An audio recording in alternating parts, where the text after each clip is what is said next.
Hello बच्चों, आज मैं आपका अपना नीलेश सर एक बार नए चैप्टर्स के साथ आया हूँ जिसका नाम है हमारा projectile motion. Sir projectile motion के साथ आए हो? सर प्रोजेक्टाइल मोशन क्या है तो मैं बताता हूँ।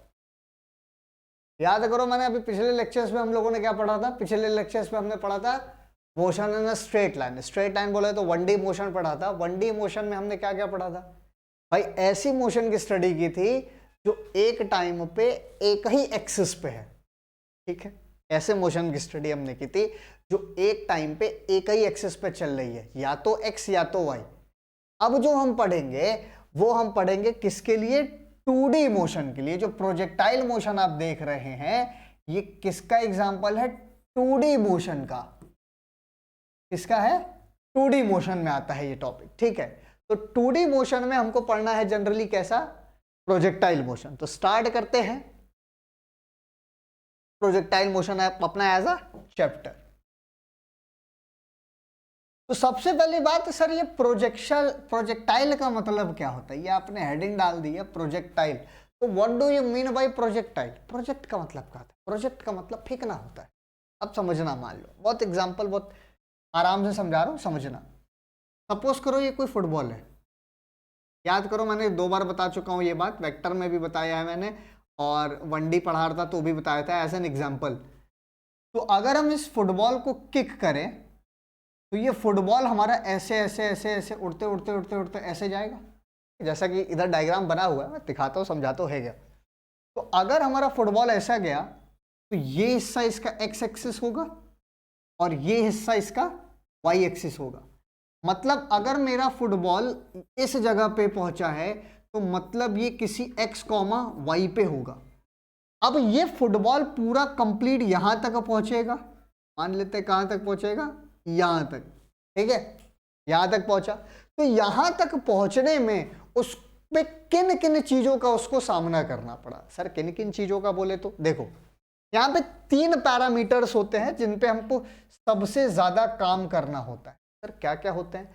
सबसे पहला पैरामीटर होता है आपका मैक्सिमम हाइट। ये जो आप हाइट देख रहे हो ना, या यहां से भी आप इस पॉइंट पे अगर आपका बॉल है तो यहां से यहां तक कहते हैं मैक्सिमम हाइट, एच। इस हाइट को क्या कहेंगे? Maximum height. ठीक, एच कई कई किताबों में ऐसा लिखा होता है एच मैक्स करके।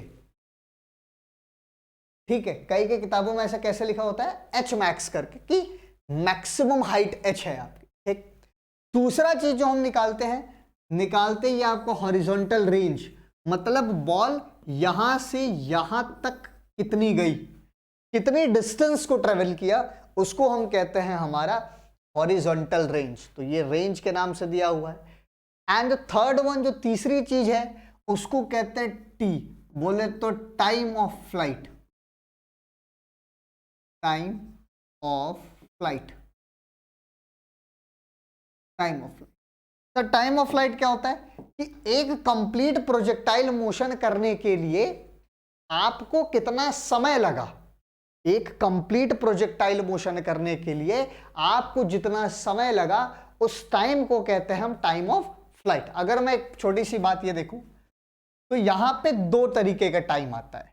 एक यहां से यहां जब बॉडी जाती है तो एक टाइम आता है ये टी, क्योंकि यहां पे आपकी बॉडी रुकती है तब नीचे आना शुरू होती है। जैसे बॉडी गई गई गई गई रुकी, अगर रुकेगी तब ना नीचे आना शुरू होगी।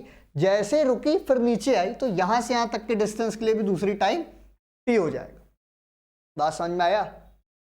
अब देखो यहां पे अगर ये हमारा पार्टिकल निकल रहा है या बॉडी निकल रही है तो ये किसी एंगल थीटा से निकल रही है। तो अगर ये एंगल थीटा से निकल रही है तो ध्यान देने वाली बात ये है कि इसका हॉरिजॉन्टल कंपोनेंट कितना होगा आपका? You cos theta. मतलब इस पे एक्स एक्सिस कितना? यू कॉस थीटा, जिधर एंगल उधर कॉस, वेक्टर में पढ़ाया था। और इसका वर्टिकल कंपोनेंट क्या होगा? यू साइन थीटा, आपको पता है। और रिजल्टेंट हमारा ये होगा यू। कोई प्रॉब्लम? अब यहां पे हमारा वाई एक्सिस मैक्सिमम हाइट पे आते ही वाई एक्सिस की वैल्यू 0 हो जाती है। वेलोसिटी ऑफ वाई एक्सिस क्या है? 0। और जबकि वेलोसिटी ऑफ एक्स एक्सिस कितना होता है? You cos theta. अब यू कॉस थीटा वाला कंपोनेंट इसको नीचे की तरफ लेके जाता है। बात को समझिए, यहां पे जो यू कॉस थीटा का कंपोनेंट है इसको नीचे की तरफ लेके जा रहा है। इस चीज में दो बातें और होती हैं, आप सभी को ये बात पता है? हाँ सर पता तो है। क्या? अरे बतान तो दे। देख, जब बॉडी ऐसे ऊपर की तरफ जाती है तो इस वाले हिस्से में जी की वैल्यू निगेटिव होती है। क्या होगी? जी की वैल्यू निगेटिव होगी। किसकी? एक्सेलरेशन ड्यू टू ग्रेविटी की, क्योंकि ये अगेंस्ट द ग्रेविटी वर्क कर रहा है। भाई आपने ऐसे फेंका फेंका फेंका, बॉडी ऊपर जा रही, जी नीचे लग रहा है, तो ये वर्क कैसा कर रहा है? Against the gravity. और अगर ये हमारा अगेंस्ट द ग्रेविटी वर्क कर रहा है तभी तो ये जाके यहां पे रुकेगा, अदरवाइज तो रुक नहीं सकता। अब यहां पे रुकने के बाद बॉडी जी के सपोर्ट में आ गई, तो जैसे ही जी के सपोर्ट में आई तो जी की वैल्यू यहां क्या हो जाएगी? पॉजिटिव। बात आई समझ में? तो इतने पैरामीटर्स हैं जो हमारे प्रोजेक्टाइल मोशन को कवर करते हैं। तो क्या है? पहला हमको कैलकुलेट जनरली क्या करना है, स्कूल लेवल में आपके पास यही तीन चीज पूछा जाता है कि भाई हॉरिजॉन्टल रेंज बता दीजिए, मैक्सिमम हाइट बता दीजिए, या टाइम ऑफ फ्लाइट बता दीजिए। ये तीनों पैरामीटर्स हमसे क्या कहते हैं? ठीक, तो एक एक करके हम सारी चीजें पढ़ेंगे इसमें। यहां तक बातें सभी को समझ में आ गई हैं तो फटाफट कमेंट बॉक्स में सब लोग बता देना हाँ सर समझ में आ गई, कोई प्रॉब्लम नहीं। ठीक, ये क्या है? हमारा रेंज है, याद रख लो। हॉरिजॉन्टल रेंज, ये आपका मैक्सिमम हाइट, एच को हम क्या कहेंगे? Maximum height, maximum height. And T तो आपको पता ही है, आपका टाइम ऑफ फ्लाइट। ये छोटे छोटे कंपोनेंट्स है, आपको पता है कौन सा हिस्सा एक्स पे है, कौन सा हिस्सा वाई पे है। कोई प्रॉब्लम किसी को? नहीं सर यहाँ तो किसी को प्रॉब्लम नहीं है, प्रोजेक्टाइल का मतलब हमको समझ में आ गया। एक बात और जान लो, ये जो प्रोजेक्टाइल होता है ना, जो ऐसे यहां तक ऐसे घूम रहा है, इसको कहते हैं, ये जो पाथ होती है इस पाथ को कहते हैं भाई पैराबोला। पैराबोला,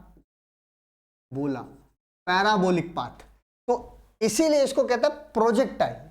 ठीक है, तो ये पैराबोलिकल इक्वेशन को फॉलो करता है, इसीलिए इसको कहते हैं, हम एक टॉपिक पढ़ते हैं जिसका नाम है इक्वेशन ऑफ ट्रेजेक्ट्री। भाई जब हमने फेंका तो उस ट्रेजेक्ट्री का क्या इक्वेशन है जो कि पाथ ऑफ पैराबोला को फॉलो करेगा। तो अगला टॉपिक में हम यही पढ़ेंगे। ठीक है, आगे चलते हैं।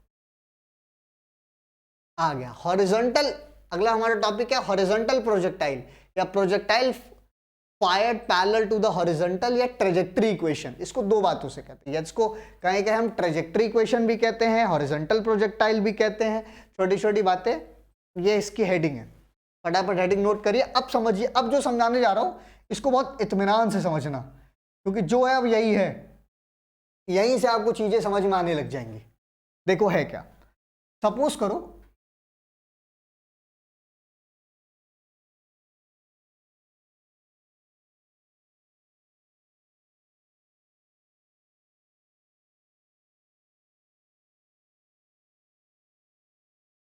देखो अब यहां से मान लीजिए किसी टॉप से आपने किसी पार्टिकल को ऐसे फेंका। अब कर आपने यहां से कोई पार्टिकल ऐसे नीचे की तरफ फेंका। अब सोचिएगा, बात को बहुत प्यार समझिएगा कि ये हमारा पार्टिकल है जिसको हमने ऊपर से नीचे की तरफ ऐसे फेंका, ऐसे। ठीक, तो इसके दो हिस्से होंगे, एक इसका एक्स वाला हिस्सा होगा, एक इसका वाई वाला हिस्सा होगा। होगा ना, कोई प्रॉब्लम नहीं। अब समझते चलते हैं, छोटी छोटी बातों को लेते चलते हैं। हमने ये मान लिया कि इसकी ये जो हाइट है h है। ठीक,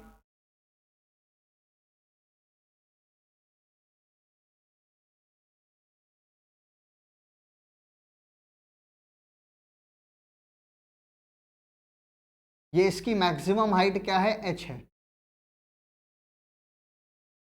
और हम ये मान के चल रहे हैं कि हमारा ये वाला पार्टिकल ऐसे इधर की तरफ नीचे आया। ठीक है, हमारा पार्टिकल कई रास्तों को करते हुए नीचे की तरफ आया, और ये जो दूरी हम लेंगे, इस दूरी को हम क्या कहेंगे? Horizontal range. हॉरिजॉन्टल रेंज सभी को पता है कि दूरी कौन सी है भाई, जहां से प्रोजेक्टाइल हुआ और जहां तक गया, इस दूरी को हमने क्या कह दिया? हमारा हॉरिजॉन्टल रेंज कह दिया। यहां तक बात सभी को क्लियर है? आराम आराम से डायग्राम को समझना। अब डायग्राम के दो पैरामीटर है सर, एक हिस्सा एक्स वाला है, एक हिस्सा वाई वाला है, तो ठीक है निकाल लेते हैं। मतलब ये हॉरिजॉन्टल इसका कंपोनेंट है, जिधर की तरफ ये u इनिशियल वेलोसिटी से x एक्सिस पे जा रहा है, ये इसका x और ये वाला हिस्सा इसका क्या है, y वाला। यहां तक किसी को कोई प्रॉब्लम? देखो बहुत आराम से समझो, कोई दिक्कत वाली बात नहीं है। मान लिया हमारा ये कोई पॉइंट O और ये मेरा कैसा एक्सिस है, y एक्सिस। बहुत धीरे धीरे इस बात को समझिएगा, y एक्सिस है, ठीक है ना। अगर मैं यहां की बात करूं, x इधर है, y हमारा इधर है, तो इस पार्टिकल को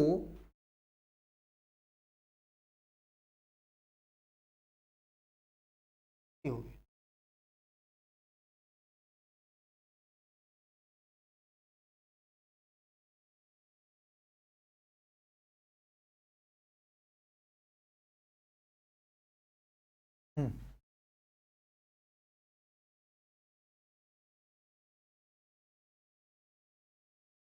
ये अगर मैं देखूं यहां से, ये हमारा राइट एंगल ट्रायंगल अगर एक बनेगा,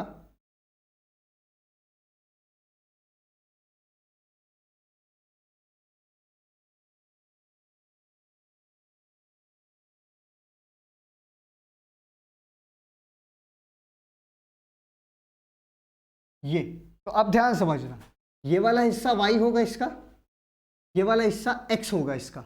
मान लिया ये हमारा कोई पॉइंट P है, x वाला हिस्सा इधर, y वाला हिस्सा इधर, तो y थोड़ा सा तमीज से बना लेते हैं, y वाला हिस्सा इधर, ठीक है।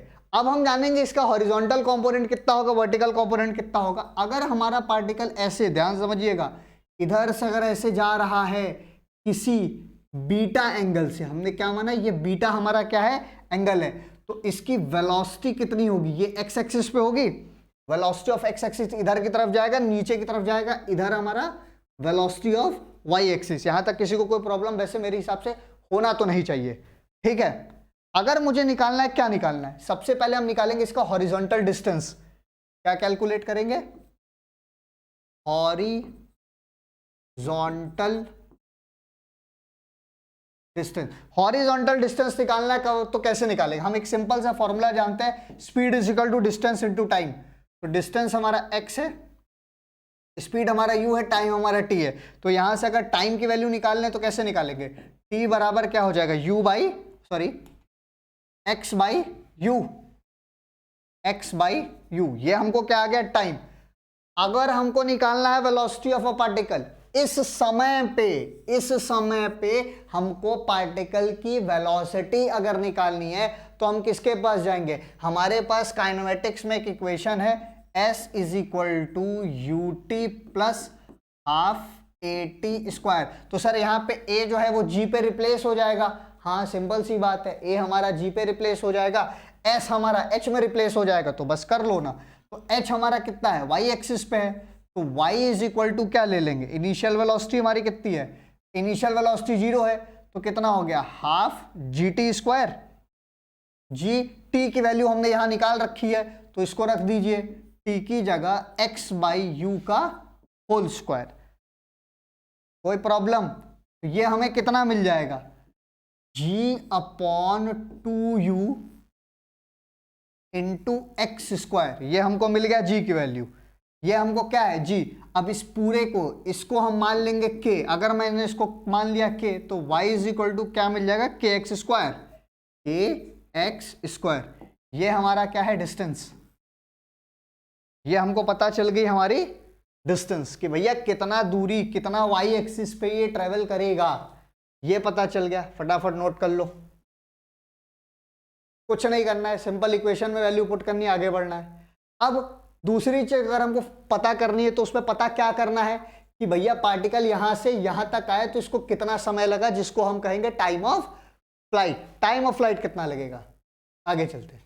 बस टाइम ऑफ फ्लाइट क्या होता है, तो अगर मुझे टाइम ऑफ फ्लाइट कैलकुलेट करना है तो हम क्या करेंगे, सेम इक्वेशन सर, सेम, कोई चेंज नहीं।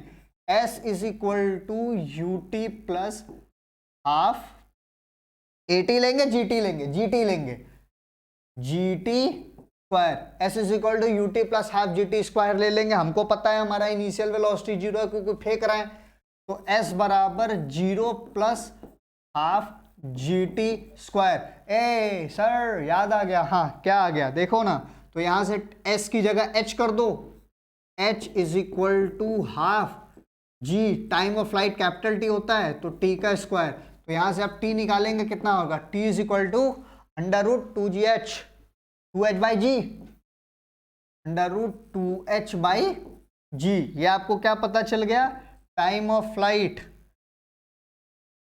क्या है, टाइम ऑफ फ्लाइट आपको पता चल गया कि इसको ऊपर से नीचे आने में कितना समय लगा, ये लगा टाइम ऑफ फ्लाइट खत्म, ये इतना समय लगा हमको ऊपर से नीचे आने में।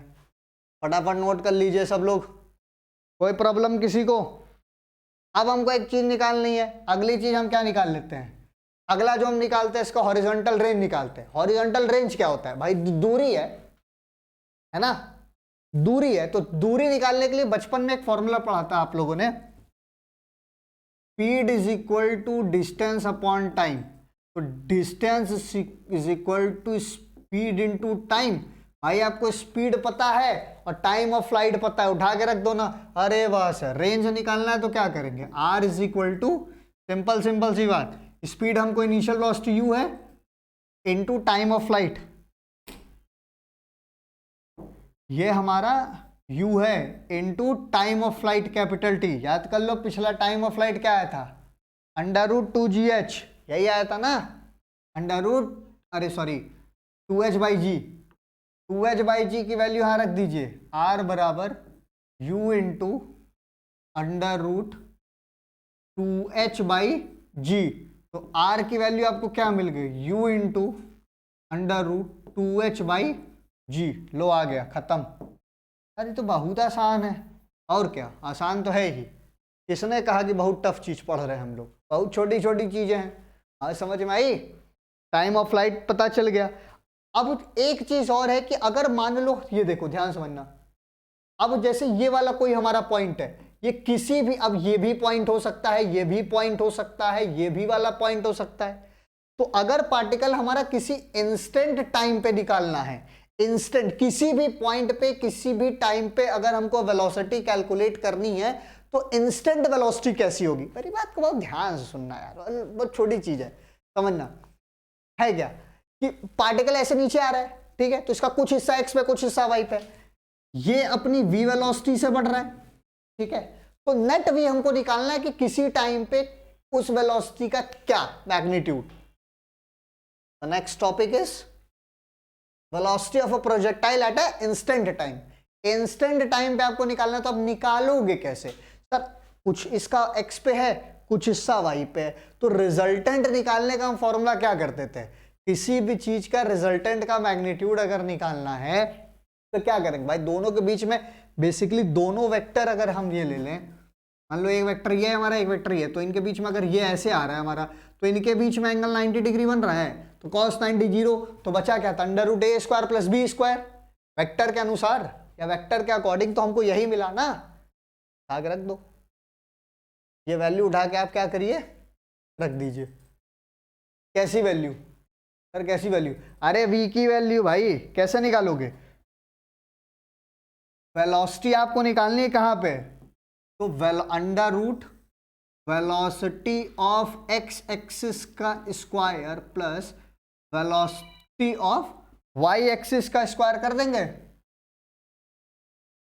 ठीक है ना, एक्स एक्सिस का स्क्वायर और वेलोसिटी ऑफ वाई एक्सिस का स्क्वायर, ये दो चीज अगर हम कर देंगे तो हमको पता चल जाएगा। हाँ सर हमको पता है वेलोसिटी ऑफ एक्स एक्सिस कितनी है, u, तो u का स्क्वायर प्लस y पे कितनी थी,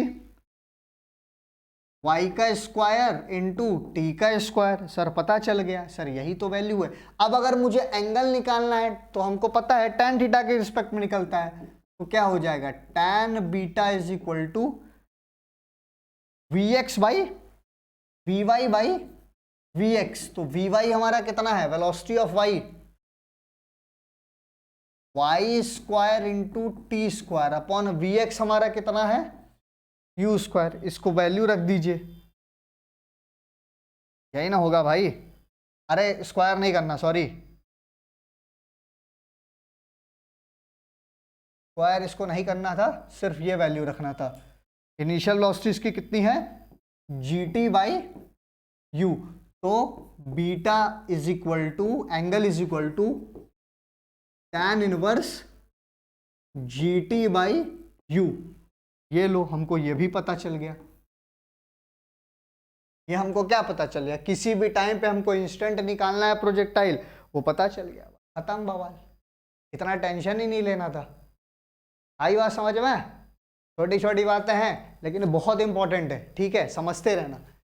अब ये क्या है, ये नेट वेलोसिटी है ना, ये नेट वेलोसिटी है कि भाई टोटल कितने वेलोसिटी से ये जा रहा था, इसकी नेट वेलोसिटी कितनी है ना। नेट वेलोसिटी हमने निकाल लिया, ठीक। कोई दिक्कत यहां तक किसी को? आई होप होना भी नहीं चाहिए। अगर हो रहा है तो आप बहुत गलत चीज में हैं, ठीक है। थोड़ा सा जिनको नहीं आता वो वेक्टर पढ़ के आया करें।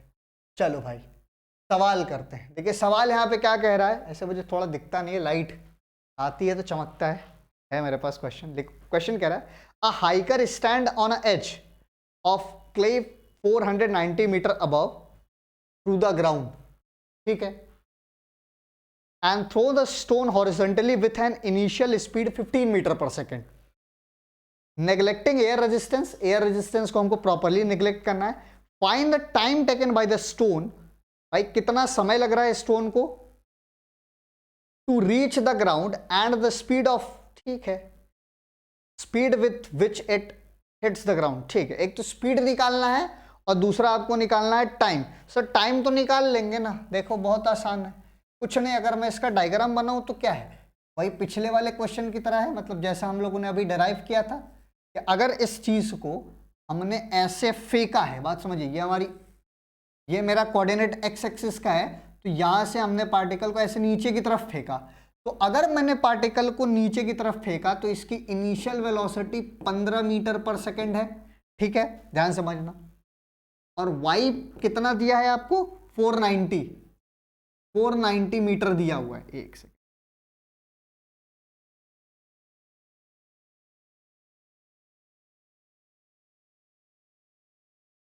फिर से एक बार कर लेते हैं।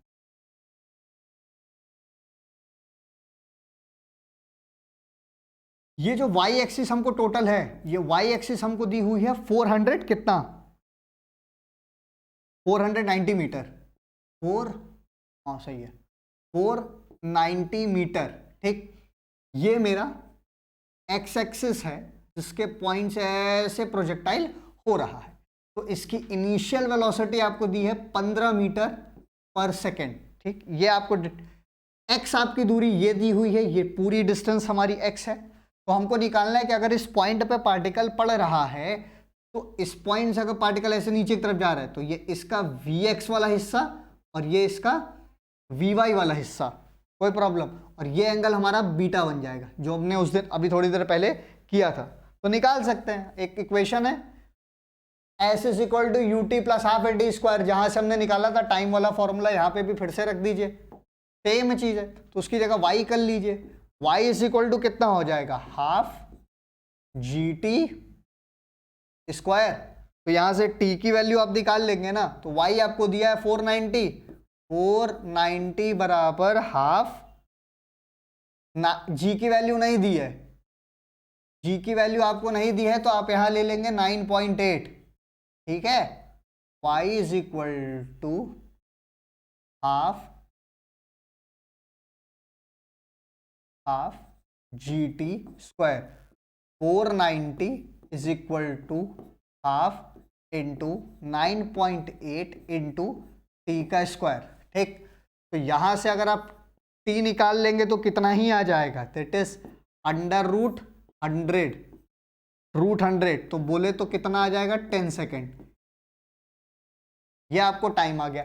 अब आपसे कह रहा है, अब क्या कह रहा है, and the speed which hits the ground, मतलब किस स्पीड से आपको हिट किया, तो मतलब टोटल वेलोसिटी निकालनी है, तो total velocity v is equal to क्या होगा, अंडर रूट vx का स्क्वायर प्लस vy का स्क्वायर।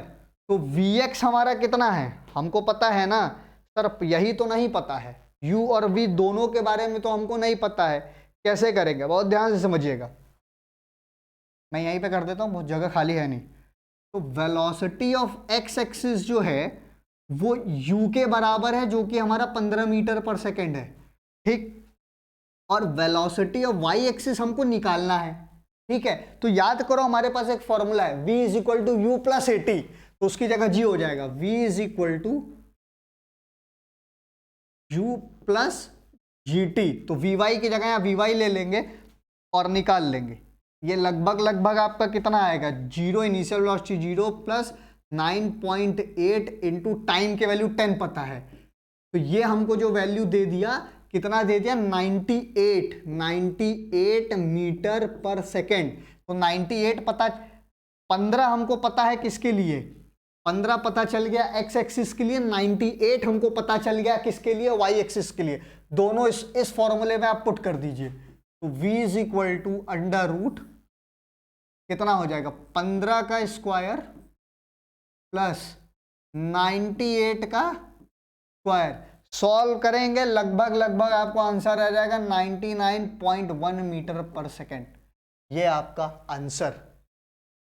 फटाफट इसको नोट कर लीजिए क्वेश्चन को और इसका आंसर भी।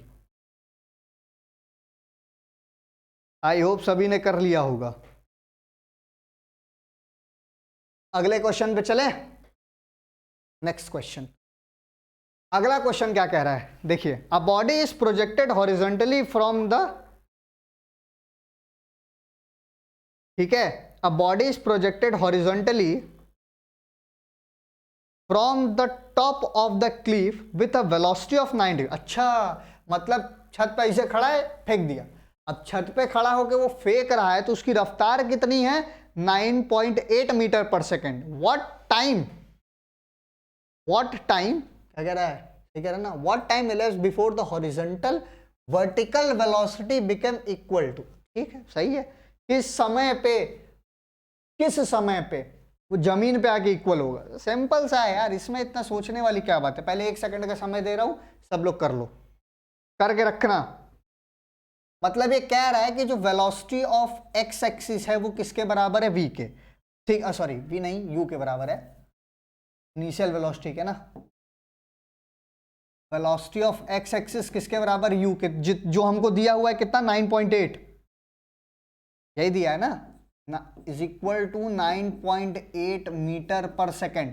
अब सिंपल सी बात है, आपको vy निकालना है, तो v is equal to u plus g t के पास जाओ, initial velocity 0 plus g t, तो आपको वैल्यू कितनी मिल जाएगी, g इंटू टी, जी की वैल्यू 9.8 है, तो vy की वैल्यू आपको कितनी मिल गई, जस्ट इक्वल टू 9.8।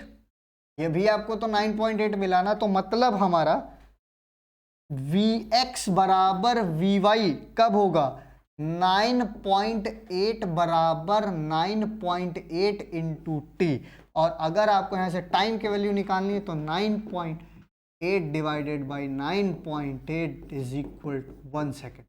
1 सेकेंड का समय लेगा और ये यहाँ पहुँच जाएगा। आई बात समझ में सबको? इस टाइप के प्रॉब्लम्स हैं, मैं और प्रॉब्लम्स आप लोगों को भेज देता हूँ। छोटे छोटे प्रॉब्लम्स है, प्रोजेक्टाइल के ट्रेजेक्ट्री के इस तरीके के प्रॉब्लम्स आपको एनसीईआरटी में मिल जाएंगे, किसी भी तरीके की साइड बुक में मिल जाएंगे। आप इसको करके रखो। अगला जो लेक्चर आएगा अब उसमें वो थोड़ा बड़ा होगा, जिसमें हम इक्वेशन ऑफ ट्रेजेक्ट्री पढ़ेंगे, प्रोजेक्टाइल मोशन पढ़ेंगे, मैक्सिमम हाइट निकालना सीखेंगे, टाइम ऑफ फ्लाइट निकालेंगे, हॉरिजॉन्टल रेंज निकालेंगे। और तब तक के लिए जिस भी बच्चे ने वेक्टर नहीं पढ़ा है वो बच्चा वेक्टर पढ़ ले जरूर से, ठीक है? इतना पढ़ के ले आओ। तब तक के लिए ओके बाय।